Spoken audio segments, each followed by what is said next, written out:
Assalamualaikum warahmatullahi wabarakatuh. Nama saya Wiwi Fitri dengan NIM 2412130023. Jadi kali ini saya ingin menjelaskan beberapa materi yang disampaikan masa pelajaran hukum perizinan, yaitu dari kelompok 1 sampai kelompok 5, dan analisis kasus, yaitu learning journal. Jadi di kelompok 1 ini ada menjelaskan tentang lisensi, konsensi, dan dispensasi, yaitu yang dimana dokumen ini memberikan pemahaman mendalam mengenai 3 instrumen hukum hukum utama dalam administrasi negara yang digunakan pemerintah untuk mengatur kegiatan masyarakat. Jadi lisensi dijelaskan sebagai izin operasional untuk menjalankan usaha yang pada dasarnya diperbolehkan namun memerlukan legalitas administratif. Selanjutnya, konsesi merupakan bentuk penetapan yang lebih kompleks karena melibatkan penyerahan hak pengelolaan fasilitas publik atau sumber daya alam milik negara kepada pihak swasta dalam jangka waktu tertentu. Sementara itu, dispensasi adalah pengucilan khusus yang membebaskan seseorang dari kewajiban untuk mengikuti aturan umum dalam kondisi mendesak atau tertentu. Ketiganya ini memiliki persamaan sebagai keputusan pejabat tata usaha negara yang bersifat individual dan konkret, namun berbeda pada objek dan tujuan hukumnya, di mana lisensi berfokus pada izin usaha, sedangkan konsesi pada pengelolaan aset publik dan dispensasi pada pengecualian norma hukum. Terus yang materi kelompok 2 yaitu adalah tentang elemen pokok perizinan, di mana ini menguraikan komponen-komponen mendasar yang membangun sistem perizinan agar dapat berjalan secara transparan dan akuntabel. Elemen tersebut dimulai dan diproses dan prosedur yang kini bertransformasi menuju sistem elektronik berbasis risiko melalui online single submission (OSS) untuk mempercepat birokrasi. Selain itu, terdapat persyaratan yang mencakup aspek administratif, dokumen legalitas dan teknis, standar keamanan lingkungan, serta biaya perizinan yang diatur sebagai penerimaan negara bukan pajak (PNBP) atau retribusi daerah. Dokumen ini juga menekankan bahwa izin berfungsi sebagai ketetapan hukum yang memberikan hak sekaligus kewajiban bagi pemohon, sehingga diperlukan pengawasan ketat serta mekanisme penyelesaian sengketa melalui peradilan tata usaha negara yaitu PT-UN guna menjamin perlindungan hukum bagi masyarakat dari potensi penyalahgunaan wewenang oleh pejabat pemerintah. Terus yang selanjutnya adalah materi dari kelompok 3 yaitu tentang perizinan di bidang bangunan.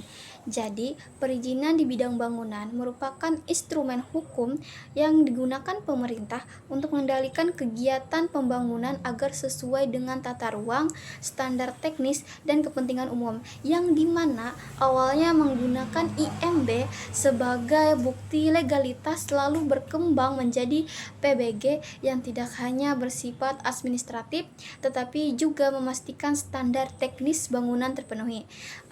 Hubungan pembangunan gedung dengan perizinan bersifat wajib karena setiap pembangunan harus memiliki izin sebagai dasar legalitas sekaligus alat pengawasan agar tidak menimbulkan dampak negatif seperti pelanggaran tata ruang atau risiko keselamatan. Jadi proses pengurusan izin dilakukan melalui pengajuan dokumen administratif dan teknis kepada pemerintahan daerah yang kemudian diverifikasi sebelum izin diterbitkan, serta fungsi pengawasan selama pembangunan berlangsung.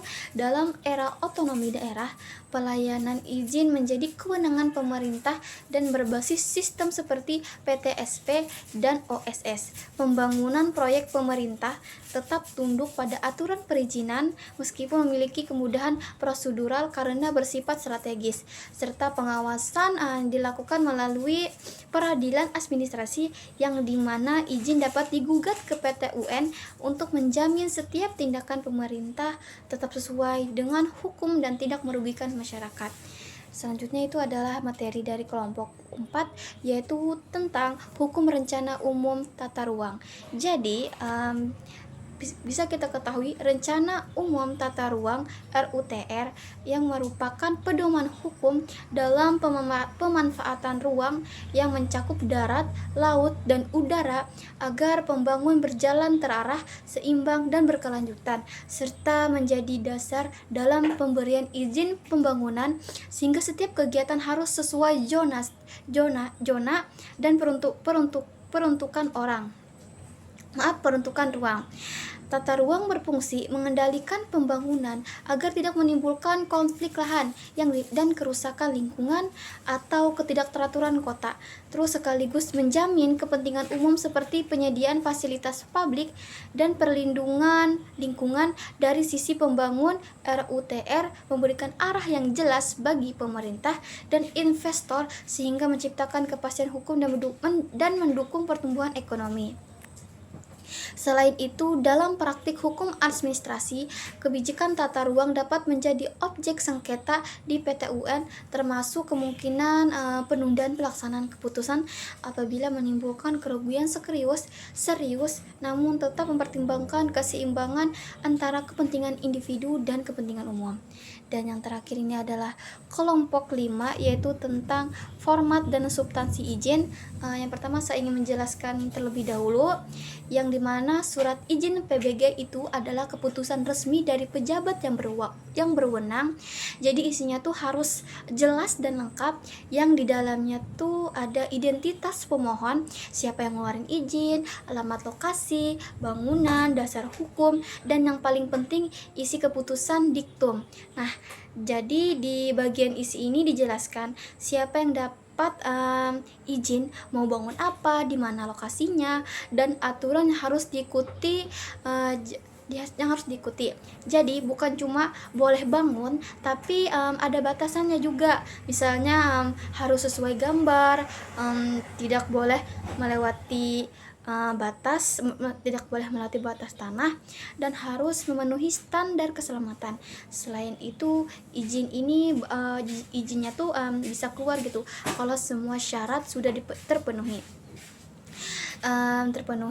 Seperti kayak kepemilikan tanah, gambar bangunan, dan kesesuaian dengan tata ruang.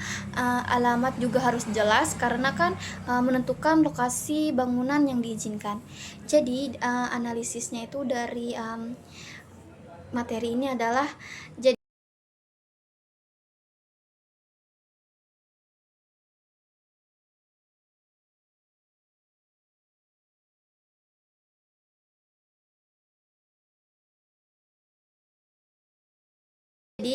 isi surat izin PBG itu sebenarnya kayak panduan lengkap buat bangunan kita gitu. Yang pertama, kita tuh harus jelas dulu siapa yang ngeluarin izinnya, karena kalau bukan dari pihak yang berwenang, izinnya bisa dianggap tidak sah. Jadi ini penting banget sebagai dasar hukum. Kedua itu ada di surat itu ada bagian identitas kan, dan format seperti nama pemohon, nomor surat, tanggal, dan dasar hukum. Ini siapa jelas dan resmi, bukan asal-asalan. Terus bagian paling inti isi keputusan izinnya, yang dimana di situ dijelaskan siapa yang dapat izin, mau bangun apa, misalnya rumah atau ruko, terus di mana lokasinya, dan aturan yang harus diikuti. Jadi bukan cuma boleh bangun, tapi ada batasannya juga. Misalnya harus sesuai gambar, tidak boleh melewati batas tanah, dan harus aman. Terus sebelum izin itu keluar, ada syarat-syarat yang harus dipenuhi. Contohnya kita tuh harus punya bukti tanah, gambar bangunan, dan harus sesuai dengan tata ruang. Ini penting karena supaya bangunan tidak sembarangan dan tidak merugikan orang lain. Terus alamatnya juga harus ditulis jelas, dengan jelas sejelas-jelasnya di surat izin. Ini penting banget karena menentukan lokasi bangunan yang diizinkan. Kalau alamatnya salah, bisa jadi izinnya tidak berlaku atau bermasalah. Jadi PBG itu bukan cuma kertas izin biasa gitu, tapi benar-benar jadi pegangan hukum. Di situ sudah diatur semuanya, siapa yang boleh bangun, apa yang dibangun, di mana lokasinya, dan bagaimana aturannya. Kalau semua diikuti, bangunan aman, tapi kalau dilanggar bisa kena sanksi. Mungkin itu bisa saya jelaskan. Mohon maaf bila ada kesalahan dalam penjelasan saya. Saya ucapkan wassalamualaikum warahmatullahi wabarakatuh.